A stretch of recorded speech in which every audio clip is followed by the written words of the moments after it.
Pidato pengukuhan Profesor dalam bidang ilmu rekayasa desain oleh Dr. Engineering Muhammad Agus Khairon, ST.MT.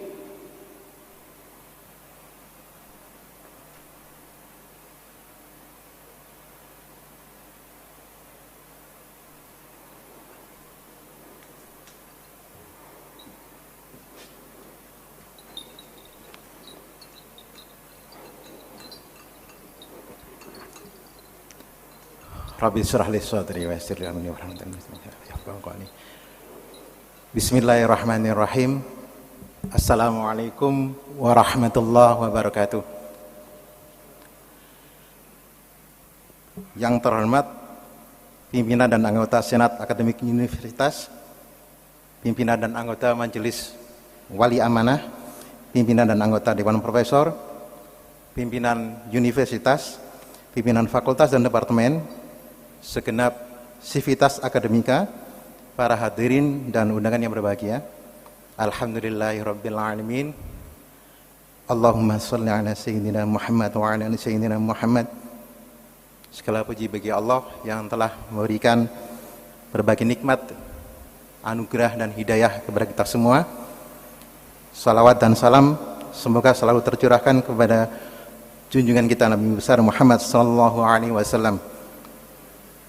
Perkenan kami menyampaikan pidato ilmiah pada acara pengukuhan Profesor hari ini dengan judul Rekayasa Desain Hexagonal Crashbox untuk Short Crashable Zone dengan simulasi komputer.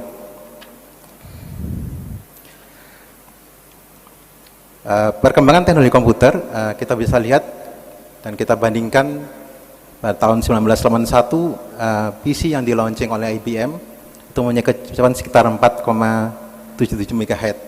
Ya.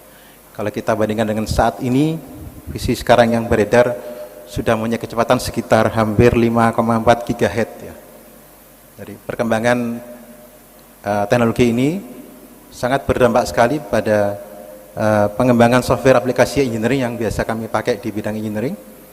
Tentunya akan memberikan dampak kasus-kasus yang lebih kompleks bisa kami selesaikan, dan juga waktu solving time-nya bisa kita reduksi.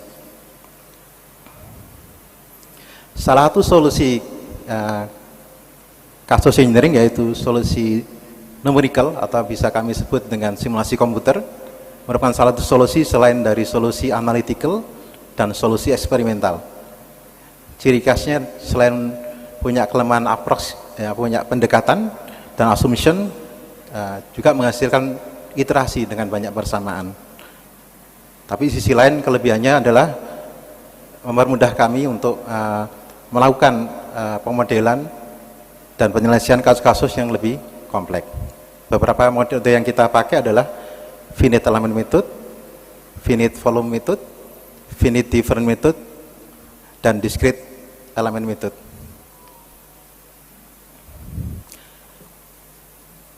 Video ini kami sajikan sebagai contoh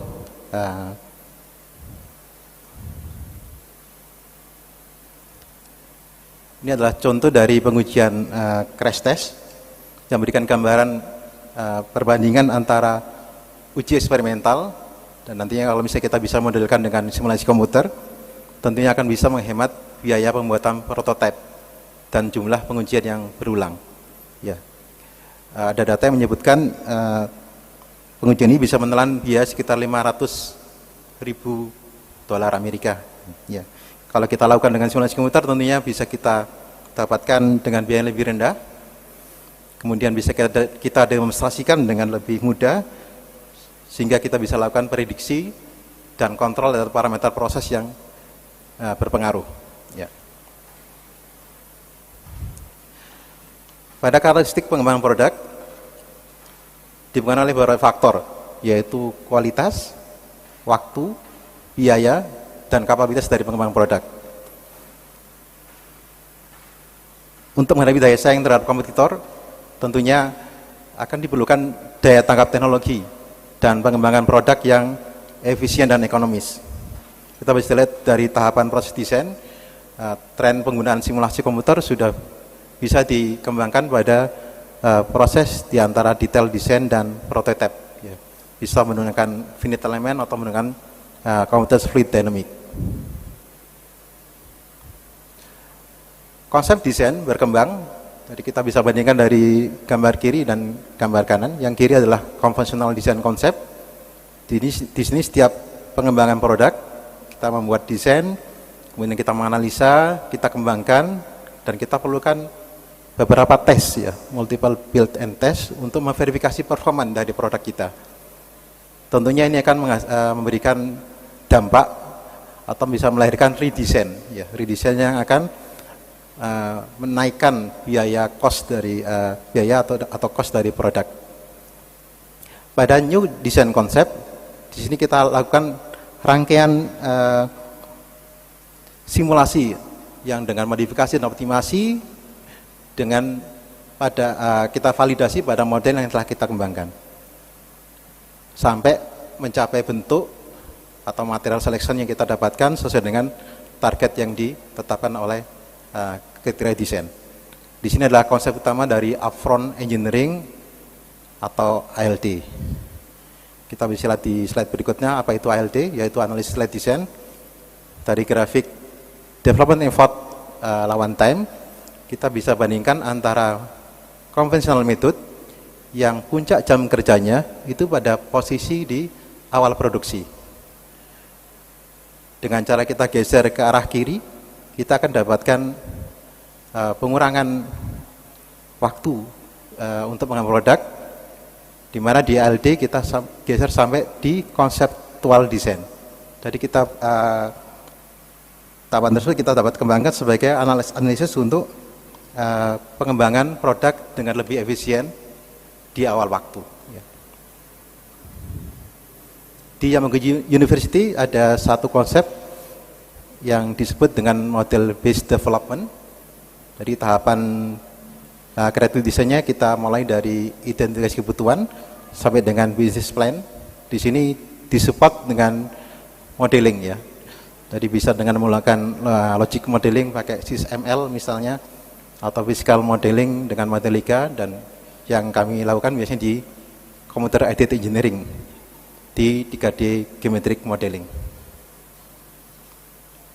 Dari uraian tersebut kami sampaikan ada 3 poin. Yang pertama adalah bagaimana peran simulasi komputer dalam membantu rekayasa memberikan keputusan yang cepat dan efektif pada rekayasa desain suatu produk. Nanti akan kami sampaikan dalam bentuk hasil riset di rekayasa desain corrugated gasket. Poin kedua adalah bagaimana rekayasa desain crashbox hexagonal dapat memenuhi kebutuhan untuk short crashable zone dengan peningkatan penyerapan energi dan struktur yang ringan. Itu kami sampaikan pada paparan di rekayasa desain crashbox untuk riset saat ini yang kami kembangkan, dan untuk riset mendatang kami berharap punya ekspektasi ke lintas bidang keilmuan, yaitu di rekayasa desain medical engineering. Rangkaian riset tersebut kami sajikan dalam bentuk roadmap yang telah kami tetapkan sebagai arah dari pengembangan lab kami di SPRS, Studi Perencanaan Rekayasa Sistem di Departemen Teknik Mesin Universitas Brawijaya. Kami beri legend warna merah, hijau, kuning menandakan yang sudah dilakukan, masih dilakukan, dan nanti akan kita lakukan. Hadirin terhormat, pada poin kedua yaitu rekayasa desain corrugated metal gasket. Ini adalah riset sebelumnya yang kami lakukan untuk melakukan rekayasa desain pengganti asbestosis gasket. Jadi asbestosis gasket adalah suatu gasket yang sangat superior, memiliki ketahanan temperatur, tekanan, dan terhadap kimia. Tapi sayangnya dia berpotensi untuk menyebabkan penyakit yang sangat berbahaya seperti kanker paru-paru. Ya. Sehingga sejak tahun 2008 di Jepang penggunaan ini dilarang. Sayangnya riset gasket yang telah dikembangkan masih ada beberapa kelemahan seperti mahal, kemudian performanya belum memenuhi target yang diharapkan, dan memiliki umur kerja yang lebih pendek. Di lab kami di Jepang kita mengembangkan rekayasa desain gasket dalam bentuk corrugated metal gasket. Ya. Di sisi kiri adalah yang bentuk lama, flat model. Kemudian yang kanan adalah yang bergelombang, yang kita namakan corrugated metal gasket. Dua kelebihannya adalah menghasilkan lokal kontak stress yang cukup tinggi, sehingga dapat mengurangi beban pengetahan baut. Yang kedua adalah efek spring back yang dapat mengurangi terjadinya gasket relaxation. Dua tahapan dari desain dan manufacture bisa kita koneksikan, di mana output utama dari desain kita modelkan dengan tightening gasket modeling, kita dapatkan optimal desain dari gasket. Sedangkan di tahap manufacture kita melakukan press forming modeling untuk menghasilkan dash design. Dari situ setelah kita komparasi dengan eksperimen, kita tentunya akan dapat hasil yang lebih bagus, sehingga kita bisa mengurangi trial and error dari pengujian yang kita lakukan. Oke, tahapan dengan new critical tadi adalah dua hal yang kita kejar, yaitu adalah pengembangan desain standar dan performance evaluation. Dengan kombinasi antara simulasi dan eksperimen, kita akan kembangkan dari pengembangan standar. Ada tiga hal, yaitu di sini yang kita lakukan adalah kita temukan kuantitatif dan kualitatif lag evaluation. Jadi ada teknik evaluasi performa yang baru terhadap kualitas dari gasket yang kita desain. Yang kedua adalah lebar kontak yang untuk menjaga kebocoran, dan yang ketiga adalah prosedur dari pengatatannya. Pada rekayasa desain crashbox akan saya sampaikan latar belakang yang terjadi di Indonesia, yaitu di sini jumlah penjualan mobil di Indonesia meningkat 6,1%. Tapi di sisi lain terdapat data bahwa ada 116.000 lebih korban meninggal akibat kecelakaan. Selain itu, jenis mobil MPV merupakan jenis mobil yang paling disukai di Indonesia. Dari sisi desain, ternyata mobil MPV ini punya zona tabrak yang pendek di moncong depannya, sehingga di sini ada peluang dan tantangan untuk mengembangkan perangkat keselamatan pasif, yaitu crashbox yang berfungsi sebagai penyerap energi impact ketika terjadi tabrakan.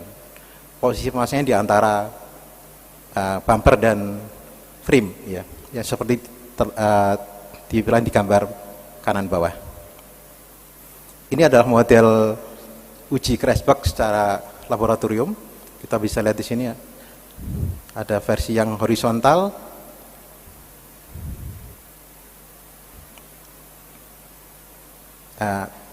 penempatan dari crashbox ditaruh di fixed condition, sementara impactor nanti akan menabrak atau memberikan impact ke crashbox dalam kecepatan tertentu sesuai dengan standar yang kita pakai. Tapi umumnya kalau di universitas kita menggunakan traffic test ya, dengan ukuran yang lebih kecil, ruangannya lebih cukup untuk dipakai di ruang laboratorium. Riset crashbox untuk short crashable zone sudah kami kembangkan sejak tahun 2015. Jadi mulai dari riset untuk melihat komparasi bentuk dasar, kemudian konfigurasi pada dindingnya kita rubah sesuai dengan desain seperti corrugated, origami, lattice maupun initial foot. Kemudian kita kembangkan juga multi cell, form field, dan rekayasa material untuk pengembangan hybrid, dan juga menggunakan inspirasi dari alam. Ya. Tim kami sudah ada sekitar 26 S1, 7 S2, dan 5 dari mahasiswa doktoral. Kedepan kami berharap karena kompleksitas dari desain ini, kita akan melakukan manufaktur dengan 3D printing. Roadmap tersebut kami tempatkan pada arah pengembangan di lab kami dengan pembagian untuk mahasiswa S1 biasanya kami kembangkan untuk rekayasa desain bentuknya. Sementara nanti dilanjutkan oleh teman-teman S2 yaitu dalam bentuk optimasi desainnya, dan untuk S3 kami lakukan sampai dengan pembuatan prototipe dan uji secara eksperimental. Jadi harapannya nanti kita dapatkan spesifikasi desain crashbox yang paling optimum. Sebagai topik utama dari pidato ini adalah bentuk hexagonal crashbox. Di sini kami pakai sebagai dasar dari pengembangan rekayasa desain dikarenakan bentuk ini mempunyai nilai penyerapan energi terbesar dibanding bentuk penerapan lain. Dari situ kita bisa inovasi lagi dalam 4 model, yaitu multi-cell foam field, honeycomb field, multi-cell composite, dan multi-cell hybrid. Dari data kita bisa naikkan spesifik energi absorption-nya, bisa naik 2 kali lipat dari initial design. Untuk rekayasa desain lintas bidang ilmu, alhamdulillah kita beberapa kali sudah mendapatkan proyek industri. Salah satunya adalah analisa kekuatan kasus di kendaraan api Turangga, kemudian pemodelan dan simulasi CFD boiler untuk PLTU di Eropa, dan beberapa proyek lain yang sudah berjalan. Untuk ekspedisi ke depan, kami berharap bisa bergabung dengan teman-teman dari Medical Engineering, yaitu kita sudah lakukan optimasi desain spring coil orthodonti, konversi file model tulang gigi, pengembangan internal dan eksternal fixation dengan mitra dari BRIN. Ini adalah salah satu tantangan ke depan yang bisa kita kita kembangkan, yaitu prosedur pengolahan data CT scan, CAD, dan software aplikasi kami, kemudian menghasilkan prototipe rekonstruksi tulang rahang untuk kebutuhan desain, bahan, dan evaluasi pra operasi tulang. Kesimpulan yang bisa kami sampaikan adalah bahwa rekayasa desain ini bisa kita terapkan pada produk secara efektif dengan menggunakan modeling yang telah tervalidasi. Yang kedua adalah dengan adopsi rekayasa desain sebelumnya, kita bisa kembangkan 4 model hexagonal crashbox, dan kita berharap ekspedisi ke depan adalah kita bekerja sama dengan Medical Engineering untuk mengembangkan riset di bidang dunia medis. Ya. Saran tentunya riset ini masih perlu dikembangkan lebih lanjut, terutama uji validitas model yang membutuhkan alat-alat laboratorium yang perlu kami kembangkan lagi. Ucapan terima kasih, dengan segala rendah hati kami menyampaikan ucapan terima kasih kepada pihak-pihak yang telah membantu dan mendukung saya sehingga diizinkan oleh Allah dapat mencapai jenjang jabatan akademis tertinggi. Pertama adalah Menteri Pendidikan, Kebudayaan, Riset, dan Teknologi, pimpinan Senat Akademik Universitas Brawijaya, Sekretaris dan seluruh anggota Senat Akademik Universitas Brawijaya, pimpinan Majelis Wali Amanah Universitas Brawijaya, Rektor UB, segenap Wakil Rektor, dan Rektor dan Wakil Rektor pada sebelumnya, seluruh guru kami, pembimbing, promotor dari TK Muslimat NU, SDN Jariwan 1, SMN 2 Malang, SMA 2 Malang, S1 Teknik Mesin UB, S2 Teknik Mesin ITS, dan S3 Teknik Mesin Yamaguchi, khususnya Profesor Shigeyuki Haruyama yang selalu berkenan hadir tiap tahun mengunjungi kami, Profesor Dr.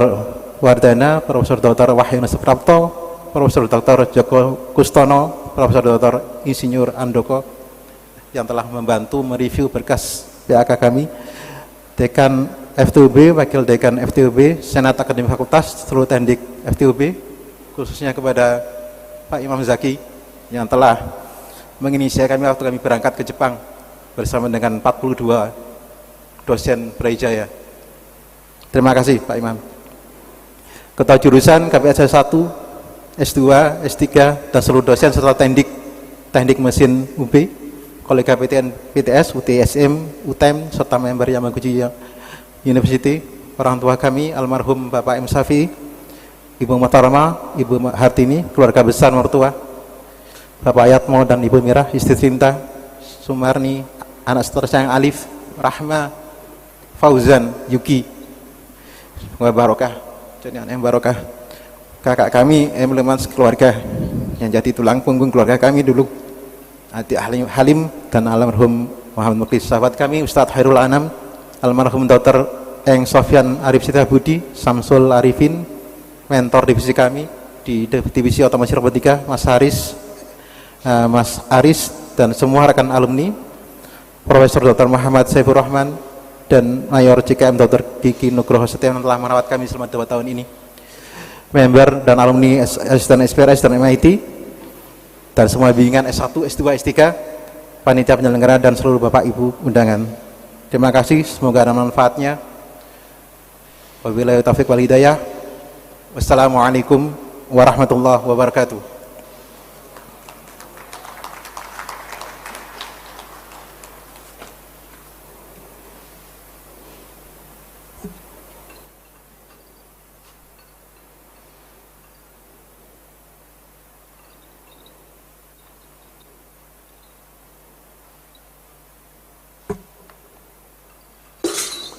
Pengalungan tanda jabatan.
Pidato pengukuhan Profesor dalam bidang ilmu Sistem Kontrol Pertanian oleh Yusuf Hendrawan, STP MAPP Life Science, PhD.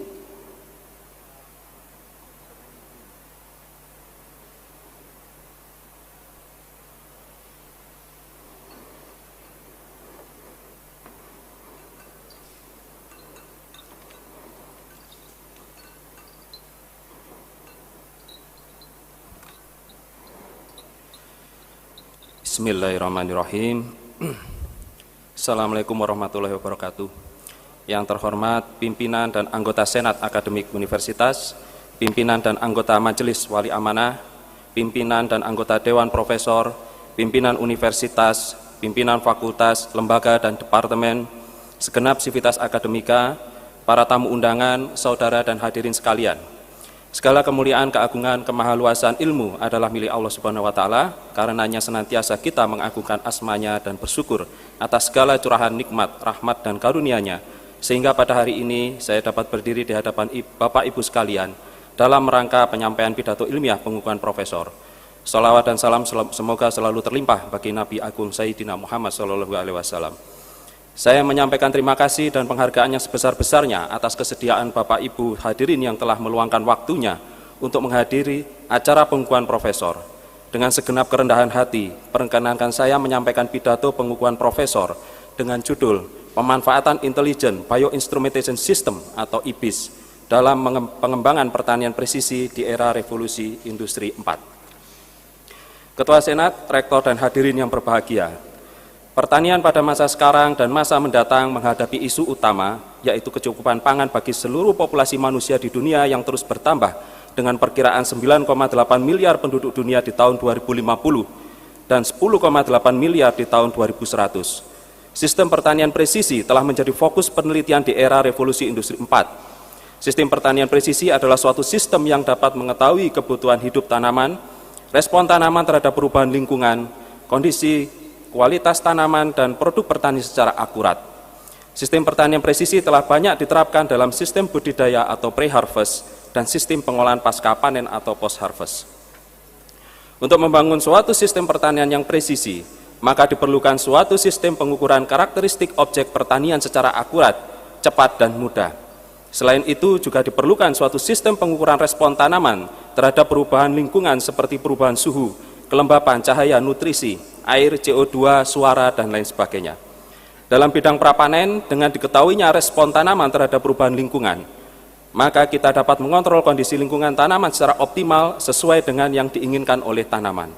Dalam bidang pasca panen, dengan diketahuinya karakteristik produk pertanian, maka kita dapat mengontrol kualitas produk pertanian secara optimal.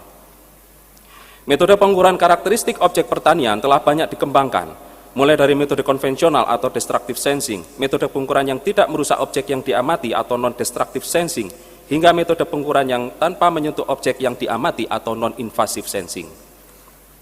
Beberapa penelitian juga menunjukkan efektivitas kecerdasan buatan dalam memodelkan karakteristik produk pertanian. Kecerdasan buatan memiliki potensi untuk dikembangkan dalam membangun sistem pengukuran objek-objek hayati di bidang pertanian. Dari latar belakang ini, kami dapat merumuskan beberapa permasalahan. Bagaimana membangun pertanian presisi yang mengintegrasikan kecerdasan buatan dalam sistem pengukuran non-invasive sensing. Untuk itu kami telah mengembangkan metode pengukuran objek-objek hayati, khususnya produk-produk pertanian yang dinamakan Intelligent Bioinstrumentation System atau IBIS. Metode ini menggabungkan antara pengukuran non-invasive sensing dengan pemodelan berbasis kecerdasan buatan.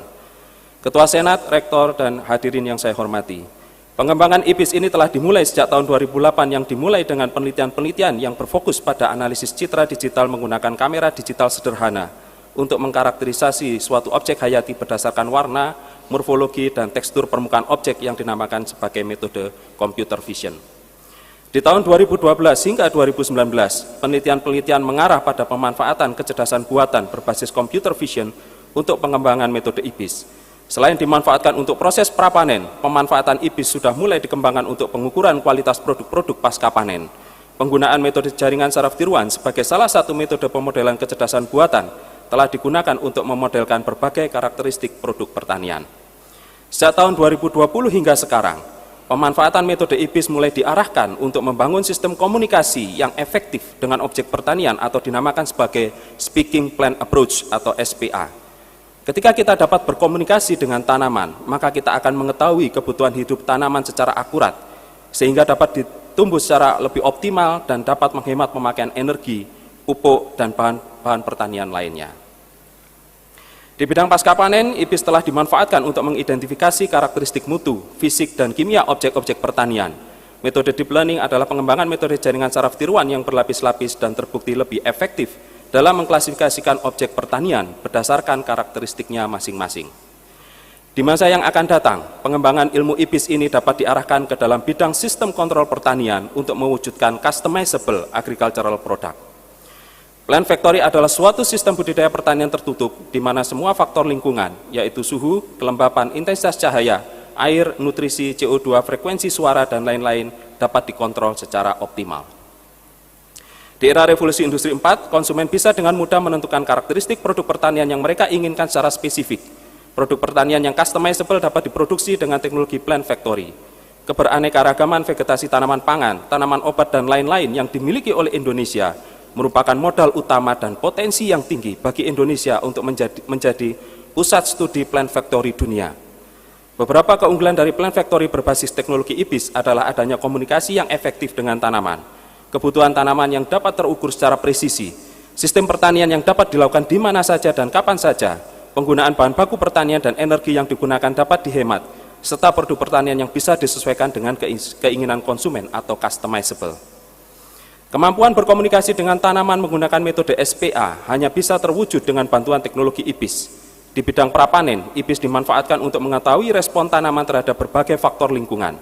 Perubahan suhu, kelembapan cahaya, dan nutrisi dapat mempengaruhi bentuk tanaman dari tingkat kelayuannya dan juga mempengaruhi warna dan tekstur daunnya. Kombinasi antara analisis gambar digital dan kecerdasan buatan dapat memodelkan respon tanaman secara presisi, sehingga kebutuhan tanaman dapat diketahui secara presisi dan proses produksi tanaman menjadi optimal. Di bidang pasca panen, IBIS juga dapat dimanfaatkan untuk mengontrol kualitas produk pertanian sesuai standar mutu yang diinginkan. Desain IBIS sebagai non-invasive sensing terdiri dari black box chamber yang dilengkapi dengan sumber cahaya yang stabil, kamera digital sederhana, dan perangkat komputer yang dilengkapi dengan perangkat lunak untuk menganalisis gambar digital. Dari gambar yang didapatkan, kemudian diekstrak parameter warna dan tekstur eksternalnya. Parameter gambar yang telah diekstrak dapat secara langsung digunakan untuk menyelesaikan masalah pertanian. Peranan kecerdasan buatan di dalam desain IBIS adalah memodelkan parameter gambar sebagai input terhadap output, seperti prediksi kebutuhan air tanaman, cahaya, karakterisasi produk pertanian, dan lain-lain. Metode pemodelannya bisa menggunakan berbagai macam metode machine learning. Metode machine learning yang digunakan dalam penelitian kami, salah satunya adalah jaringan saraf tiruan. Pemodelan jaringan saraf tiruan di dalam IBIS dapat lebih dioptimalkan tingkat akurasinya menggunakan bio-inspired algorithm. IBIS yang dioptimasi menggunakan genetic algorithm, particle swarm optimization, discrete hungry roach infestation optimization, intelligent water drops, honeybees mating optimization, dan fish swarm intelligence menunjukkan peningkatan akurasi hingga 77,86%. Ketua Senat, Rektor, dan hadirin yang saya hormati, untuk menguji IBIS pada bidang pertanian presisi, maka IBIS harus dapat dibuktikan manfaatnya pada bidang prapanen maupun pasca panen. Penelitian yang pertama kami kembangkan untuk bidang prapanen adalah aplikasi IBIS pada sistem irigasi tanaman dalam budidaya tertutup yang kami beri nama Intelligent Micro Precision Irrigation System. Selain menghemat pemakaian air, sistem ini juga membantu tanaman tumbuh optimal. Pendeteksian kecukupan air berbasis deep learning menghasilkan akurasi klasifikasi sebesar 94,15%. Pada penelitian lainnya, kami juga telah berhasil mengimplementasikan IBIS pada sistem kontrol cahaya di dalam sistem budidaya tanaman tertutup yang kami beri nama Micro Precision LED Lighting System.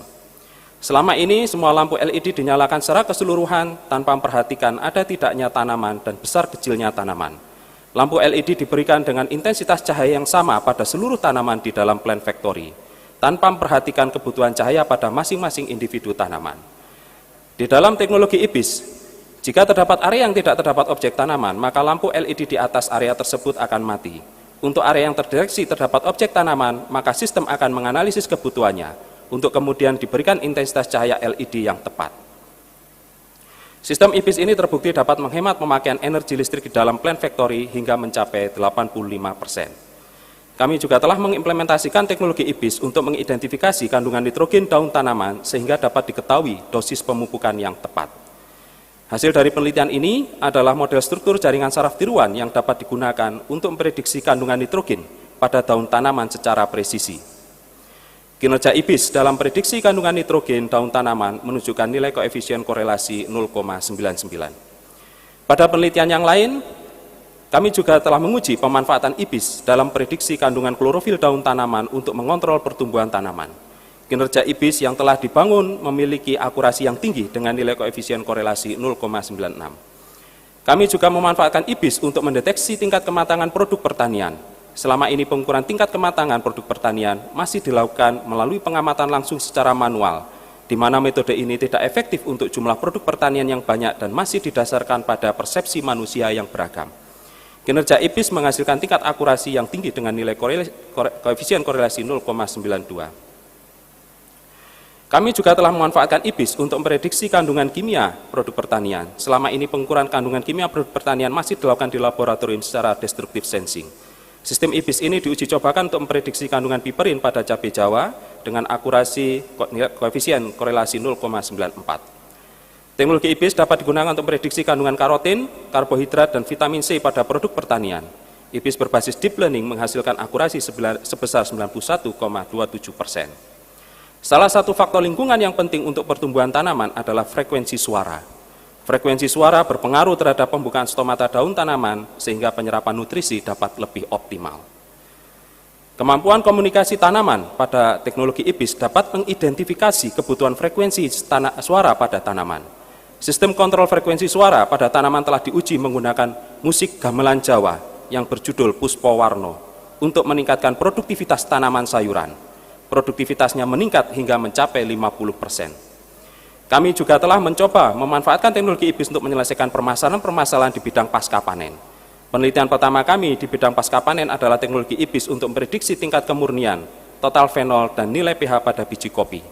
Akurasi yang dihasilkan dalam sistem IBIS ini cukup tinggi dengan nilai koefisien korelasi 0,99. Deep learning juga telah terbukti dapat dimanfaatkan untuk pendeteksian tingkat kemurnian biji kopi dengan akurasi 89,65%. Dalam bidang pengolahan pangan, teknologi IBIS telah dimanfaatkan pada mesin pengeringan produk pertanian.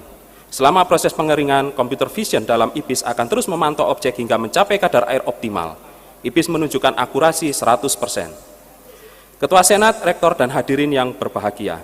Sebagai penutup, dapat disimpulkan bahwa penerapan Intelligent Bioinstrumentation System atau IBIS sangatlah penting dalam pertanian presisi untuk meningkatkan produktivitas dan kualitas produk-produk pertanian. Keunggulan dari IBIS adalah metode pengukuran yang tidak merusak objek pertanian yang diamati atau non-invasive sensing. Akurat, mudah digunakan, efektif, murah, dan prosedur pengukuran yang lebih sederhana. Dari berbagai kelebihan metode IBIS ini, masih terdapat beberapa kelemahan yang harus disempurnakan, yaitu penggunaan jenis kamera dan jenis pencahayaan yang masih sederhana. Saran yang dapat diberikan adalah perlunya penggunaan jenis kamera yang lebih bervariasi. Harapan di masa yang akan datang adalah terwujudnya pertanian presisi berbasis IBIS yang dapat mengoptimalkan produktivitas dan kualitas produk pertanian pada proses prapanen maupun pasca panen, sehingga dapat memenuhi kebutuhan pangan 9,8 miliar penduduk dunia di tahun 2050, serta terwujudnya customizable agricultural product. Sebelum mengakhiri pidato pengukuhan ini, saya menyampaikan terima kasih yang tulus kepada Menteri Pendidikan, Kebudayaan, Riset, dan Teknologi Republik Indonesia yang telah memberikan kepercayaan kepada saya untuk memangku jabatan profesor. Ketua Senat Akademik Universitas Brawijaya beserta pimpinan dan anggota Badan Penasihat Etika Senat Universitas Brawijaya atas berbagai saran-sarannya dalam memproses usulan profesor saya. Pimpinan Majelis Wali Amanat Universitas Brawijaya, Rektor Universitas Brawijaya Profesor Nufil Hanani yang telah memberikan dukungan dan perhatian dalam proses pencapaian profesor ini.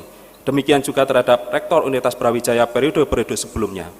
Seluruh dekan FTP sejak Fakultas Teknologi Pertanian berdiri tahun 1998, almarhum Profesor Tri Susanto, Profesor Simon Bambang Wijanarko, Profesor Haryono, Dr. Bambang Susilo, Dr. Sudarminto Setyo Wiwono yang memberikan saya amanah sebagai Wakil Dekan 3, dan Profesor Imam Santoso yang juga telah memberikan saya kesempatan kembali sebagai Wakil Dekan 3. Terima kasih juga kepada para Wakil Dekan, Ketua, dan anggota Senat Fakultas, tim PAK dan kepegawaian baik di tingkat fakultas maupun Universitas Brawijaya yang telah mendukung dan memproses pengajuan jabatan fungsional profesor. Para ketua departemen dan staf dosen serta tenaga kependidikan di lingkungan FTP yang telah saya menyampaikan terima kasih atas segala dukungan bagi pengembangan karir sebagai dosen dengan penuh keakraban dan kekeluargaan. Profesor Hadi Karya Purwadaria sebagai pembimbing pertama saya ketika S1 yang telah memotivasi, membimbing, mengarahkan, dan membantu saya dalam studi lanjut S2 dan S3. Profesor Usman Ahmad sebagai dosen pembimbing kedua S1 saya yang telah mengenalkan, mengajarkan, dan membimbing saya untuk mengembangkan ilmu computer vision di bidang pertanian, bidang ilmu yang saya tekuni hingga sekarang. Profesor Haruhiko Murase sebagai pembimbing S2 dan S3 saya di Bioinstrumentation Control and System Engineering Laboratory Osaka Prefecture University, Jepang, yang telah membimbing, mengajarkan, dan memotivasi saya untuk mengembangkan keilmuan artificial intelligence di bidang pertanian. Kepada semua profesor FTP, terutama Profesor Simon Bambang Wijanarko yang telah memberikan keteladanan dan motivasi untuk terus berkarya dan berinovasi sebagai bagian pengabdian terbaik bagi Universitas Brawijaya. Kepada seluruh guru-guru saya mulai dari TK Sirwedari, SD Sirwedari, SMP 1 Malang, SMA 3 Malang, hingga para dosen S1, S2, dan S3, semoga Allah Subhanahu wa Ta'ala senantiasa membalas dengan pahala amal saleh yang tak terputus. Kepada yang terhormat dan tercinta, Ayahanda Haji Dr. Andes Muhammad Afandi SU dan Ibunda Haja Susilo Harti SE yang hari ini hadir di sini, yang telah membesarkan, membimbing, mendidik, dan memotivasi dengan segenap cinta kasih, pengorbanan, dan doa yang mengalir tiada henti untuk keberhasilan dan kebahagiaan anak-anaknya. Tiada yang dapat kami haturkan kecuali terima kasih yang sebesar-besarnya, teriring doa yang tulus. Semoga Allah Subhanahu wa Ta'ala senantiasa mencurahkan kasih sayangnya berupa kesehatan lahir batin, kebarokahan dan kemuliaan umur, kebarokahan ilmu, dan kebahagiaan dunia akhirat. Terima kasih kepada almarhum Bapak Mertua Haji DRS Muhson dan Ibu Mertua Hajah Nurul Mahmuda yang juga telah memberikan keteladanan dalam menjalani hidup dengan sabar, ikhlas, dan terus berdoa untuk kebaikan, kemanfaatan, dan keridhaan Allah Subhanahu wa Ta'ala. Kepada istri tercinta Munuria Rahmawati SGZ MP yang telah menemani dalam suka dan duka sehingga jabatan fungsional akademik tertinggi ini bisa diraih seiring dengan karunia rahmat Allah Subhanahu wa Ta'ala. Ananda Habibi, Muhammad Arkananta, dan Ananda Hanan Ali Arya Satya, semoga Allah Subhanahu wa Ta'ala senantiasa melimpahkan kepada kita semua sebagai orang-orang ahli ilmu dan ahli kebaikan. Kakak saya, Dr. Ervin Masita Dewi, yang telah memberikan keteladanan sejak kecil, membimbing dan mengajarkan banyak hal untuk mencapai kesuksesan. saudara IPA dan keponakan yang telah banyak memberikan dukungan, para mahasiswa terutama bimbingan saya, seluruh panitia pengukuhan jabatan profesor baik di tingkat universitas maupun fakultas dan semua pihak yang membantu sehingga acara ini terselenggara dengan sangat baik. Akhirnya, teriring permohonan maaf yang sebesar-besarnya atas segala hal yang kurang berkenan. Terima kasih. Wassalamualaikum warahmatullahi wabarakatuh.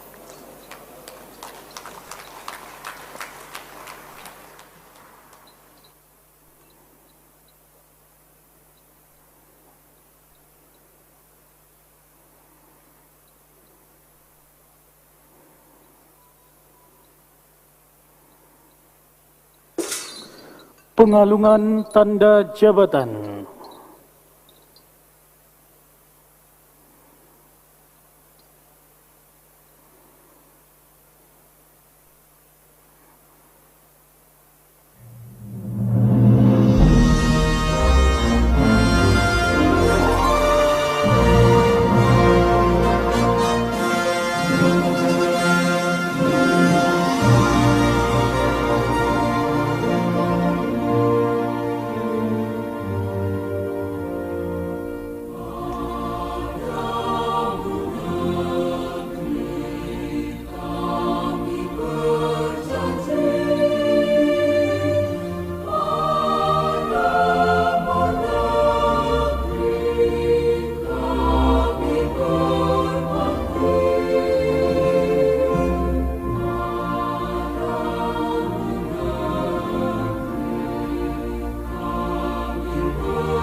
Sambutan Ketua Senat Akademik Universitas, Profesor Dr. Insinyur Arifin MS.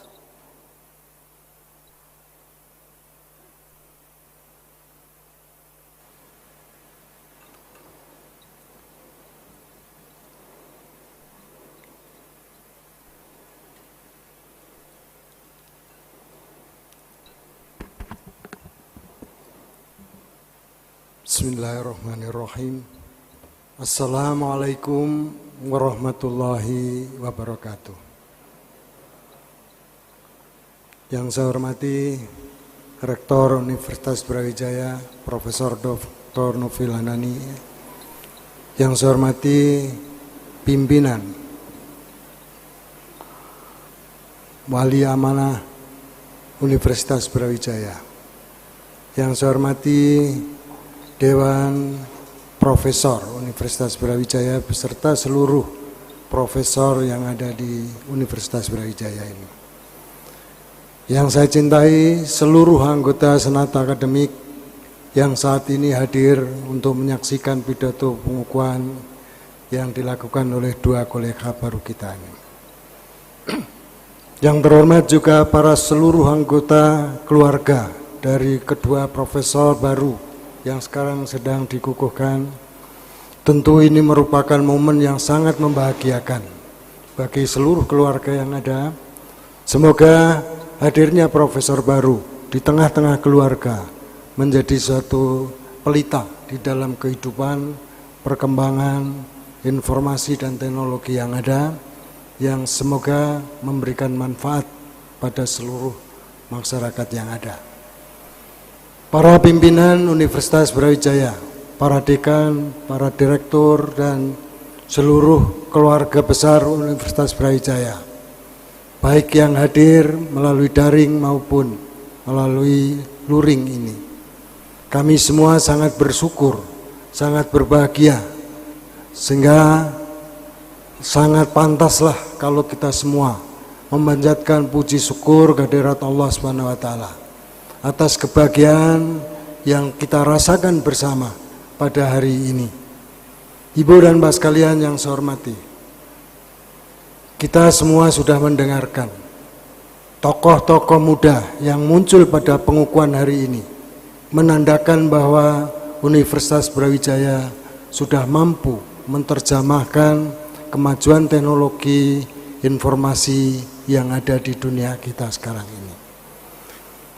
Tadi dua kolega kita telah mencoba meningkatkan prestasi, pemanfaatan presisi di bidang teknologi maupun di bidang pertanian.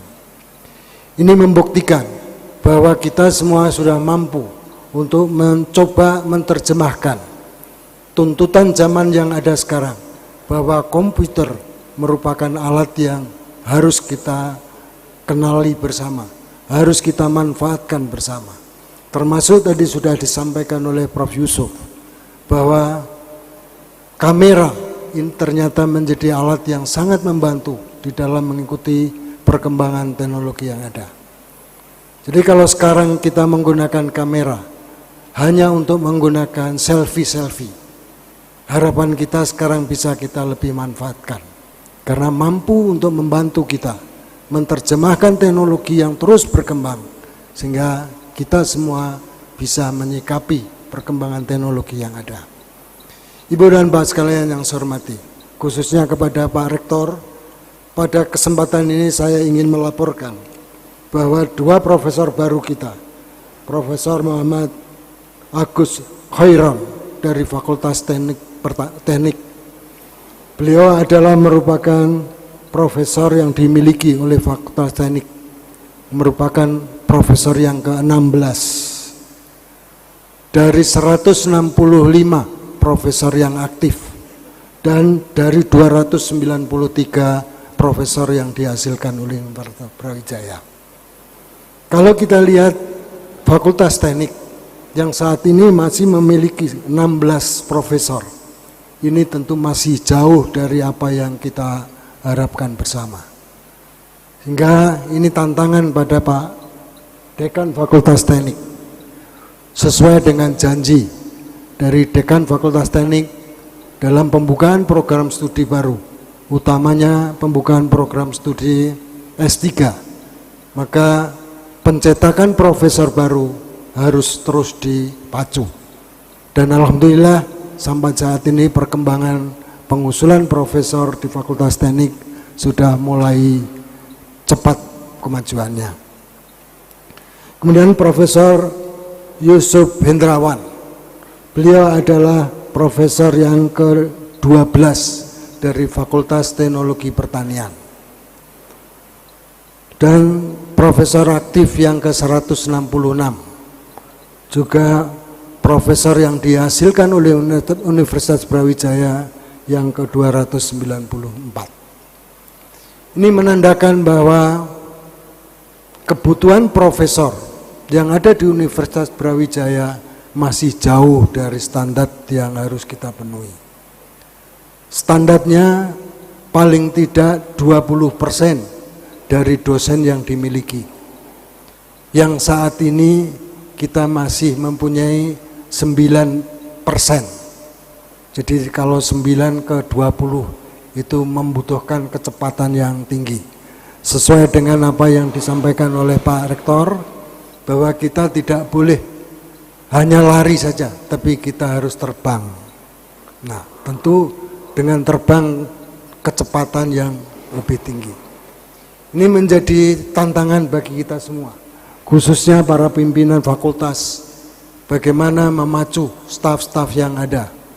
Doktor-doktor sudah mulai banyak, sehingga strategi untuk memprofesorkan doktor-doktor yang ada, ini harus terus inovasi teknologi terus dimajukan. Oleh karenanya pada kesempatan yang berbahagia ini, kami terus terang pada kesempatan ini sangat bangga hadirnya dua profesor baru yang telah memanfaatkan teknologi komputasi untuk merancang konsep-konsep pengembangan baik di bidang yang ada, bidang pertanian, bidang teknik, bidang MIPA maupun yang lain-lain. Kita sangat bangga kalau Fakultas Hukum saat sekarang sudah menduduki ranking yang sangat diharapkan. Tentu ranking yang sangat tinggi ini tidak cukup dibanggakan dengan ranking itu, tapi peningkatan kualitas sumber daya manusianya, utamanya profesor, ini masih sangat sedikit khususnya dari Fakultas Hukum. Kalau beberapa waktu yang lalu kita sudah mengukuhkan profesor-profesor yang banyak, namun pada kali ini kita masih membanggakan itu, karena pada hari ini kita mempunyai 2 profesor baru yang masa berlakunya masih panjang. Tadi Profesor Yusuf itu kita masih bisa memanfaatkan jasanya, keahlian kurang lebih sekitar 29 tahun lagi. Karena saat ini beliau masih umur 41. Oleh karena itulah tentu ini menjadi perangsang bagi kita semua. Kebanggaan kita dengan teknologi yang sudah dikembangkan, energisitas dari apa yang dipunyai itu masih bisa mendharma baktikan pada Universitas Brawijaya. Semoga Allah SWT selalu memberkahi kita, selalu meridhoi perjuangan kita, sehingga di dalam mendukung perkembangan pendidikan di kampus yang tercinta ini bisa mencapai sasaran yang kita inginkan bersama. Ini saya kira yang saya sampaikan, dan saya mohon maaf kepada seluruh hadirin yang ada, baik itu melalui daring maupun yang luring. Kalau pada momen ini kurang ada yang bisa membahagiakan, tentu ini semua perlu kita sikapi bersama, bahwa kelebihan-kelebihan yang kita punyai tentu menjadi bagian yang memacu perkembangan-perkembangan selanjutnya.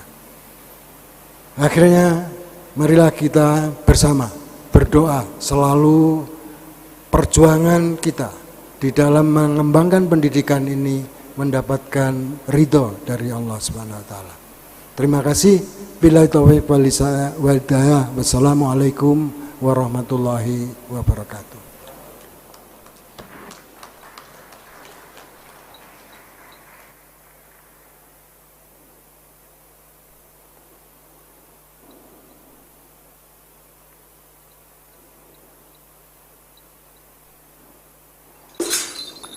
Penyerahan profesor baru dari Ketua Senat Akademik Universitas kepada Rektor.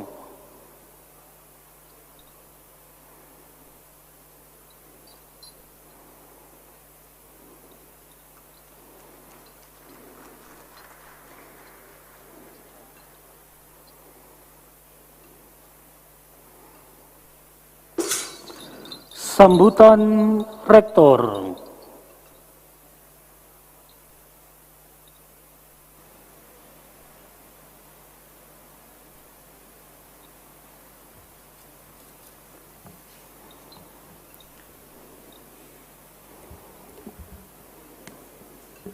Assalamualaikum warahmatullahi wabarakatuh. Selamat pagi, salam sejahtera untuk kita semuanya. Yang saya hormati Prof. Arifin selaku Ketua SAU dan seluruh jajaran pimpinan SAU, seluruh juga pimpinan Majelis Wali Amanah. Yang saya hormati juga pimpinan dan segenap pimpinan Dewan Profesor dan seluruh anggota Senat. Yang saya hormat pula para wakil rektor, para dekan, dan tidak lupa keluarga dari guru besar yang kita dahulukan, dan yang terhormat khusus kepada sahabat saya Profesor Muhammad Agus Khoiron dan Profesor Yusuf Hendrawan. Tentu saja yang pertama marilah kita manjatkan rasa syukur kita kepada Allah Ta'ala, karena pada hari ini sungguh Tuhan memberikan kenikmatan yang luar biasa pada kita, sehingga kita bisa menghadiri pengukuhan 2 guru besar kita, yakni Saudara Profesor Muhammad Yusuf, Saudara Yusuf Hendrawan, dan Saudara Profesor Muhammad Agus Khoiron. Rasa syukur yang tidak terhingga juga karena pada hari ini juga yang dikukuhkan masih muda-muda. Terima kasih, tepuk tangan untuk kedua profesor ini. Sungguh luar biasa. Biasanya yang dikukuhkan itu umurnya di atas 60. Ya di bawah 65, di atas 60 umumnya ya. Alhamdulillah pada hari ini adalah kenikmatan yang luar biasa diberikan Allah Ta'ala. masih muda-muda, relatif masih muda-muda. Yang kedua, saya memberikan selamat kepada Prof. Muhammad Agus dan Prof. Muhammad Yusuf atas diperolehnya guru besar pada hari ini. Ucapan selamat juga saya sampaikan kepada keluarganya yang alhamdulillah bisa hadir pada hari ini. Juga ucapan selamat saya sampaikan kepada Dekan Fakultas Teknik dan juga Dekan Fakultas Teknologi Pertanian. Mudah-mudahan kedua guru besar ini menjadi tonggak jarum Universitas Brawijaya berikutnya bisa muda-muda. Terima kasih. Ibu-ibu sekalian, saya cukup senang dengan pidato yang disampaikan oleh kedua profesor tadi, bahwa berdua mereka menyampaikan tentang inovasi-inovasi. Ibu sekalian, ke depan Universitas Brawijaya itu arah ke depan adalah arah inovasi. Mungkin juga publikasi Scopus mungkin jangka panjangnya kira-kira mungkin ya dipakai, tetapi inovasinya yang lebih penting. Semua perguruan tinggi di dunia ini saat ini mengejar inovasi, menghasilkan inovasi yang bisa langsung diterapkan oleh masyarakat. Bahkan sekarang menjadi salah satu indikator perguruan tinggi. Apa inovasi yang dihasilkan dan berapa jumlahnya atau apa yang bisa digunakan oleh masyarakat. Alhamdulillah pada hari ini kedua profesor tadi menyajikan tentang inovasi-inovasi yang ke depan. Saya berharap juga kepada teman-teman profesor ke depan dan yang baru terus mengembangkan inovasi-inovasinya. Jangan puas dengan jurnal internasional bereputasi internasional, tapi ke depan adalah inovasi-inovasi tersebut.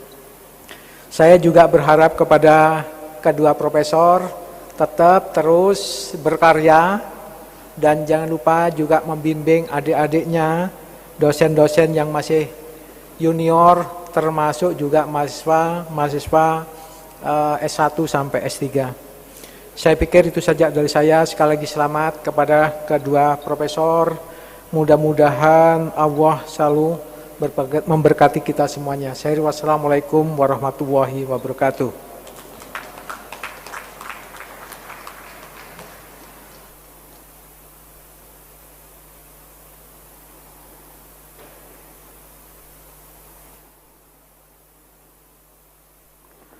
Pembacaan doa.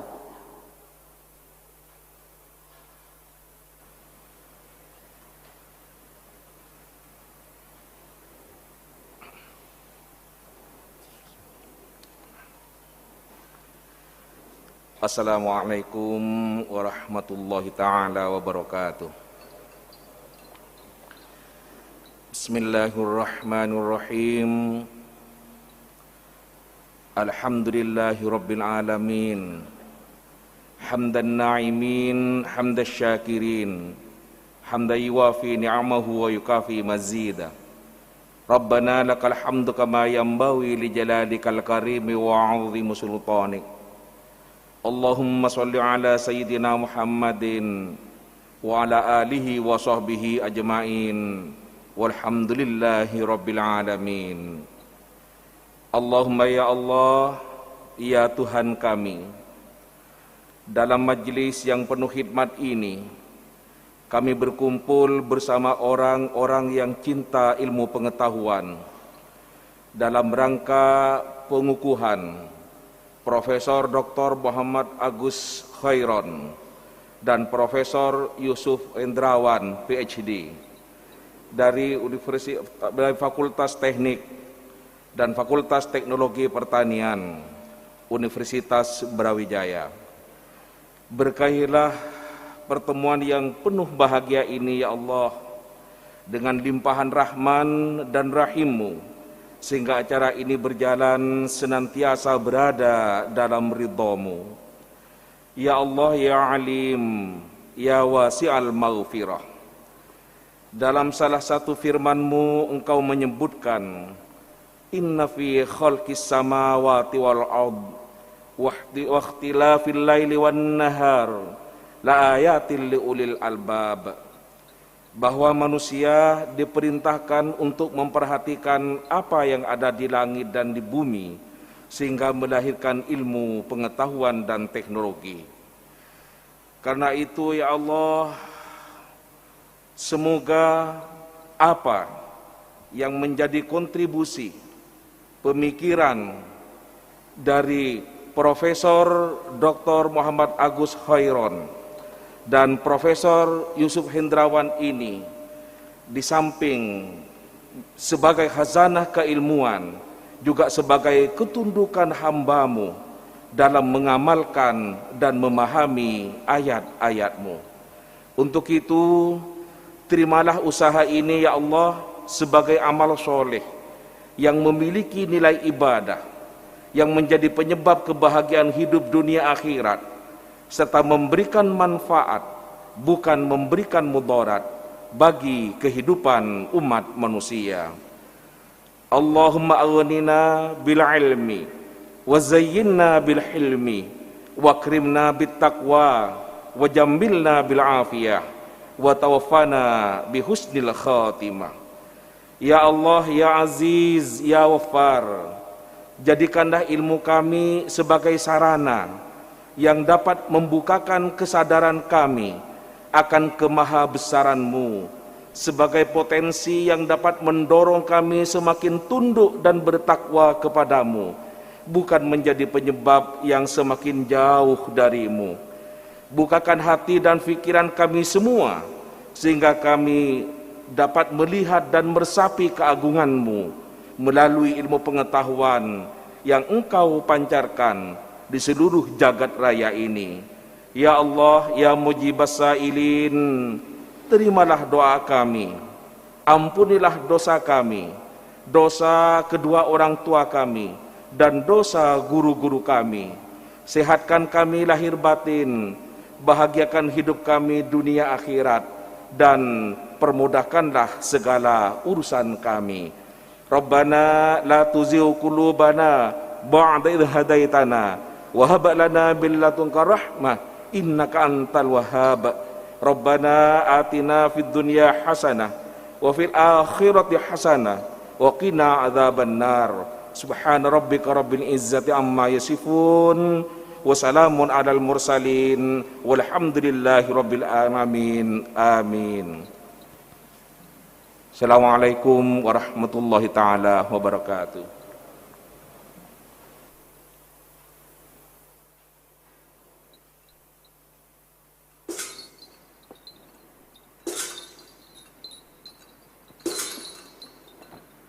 Sidang terbuka Senat Akademik Universitas dalam rangka pengukuhan profesor ditutup oleh Ketua Senat. Dengan mengucap Alhamdulillahirabbil alamin. Sidang terbuka Senat Akademik Universitas Brawijaya dalam rangka pengukuhan Profesor Dr. Muhammad Agus Khoiron dan Profesor Agus Hendrawan PhD saya nyatakan ditutup.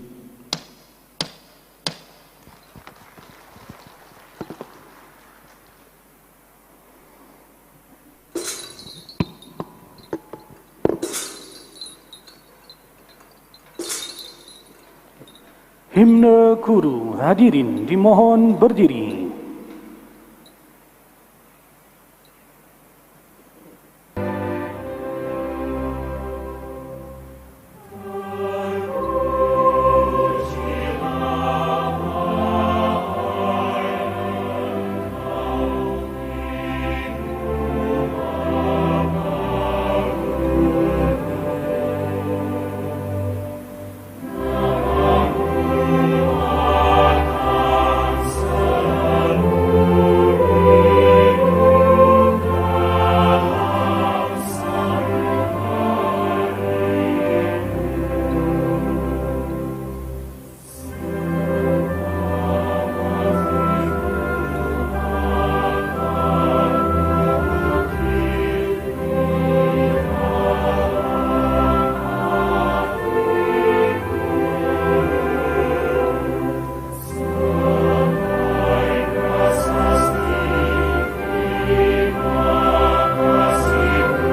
Senat Akademik Universitas meninggalkan tempat upacara.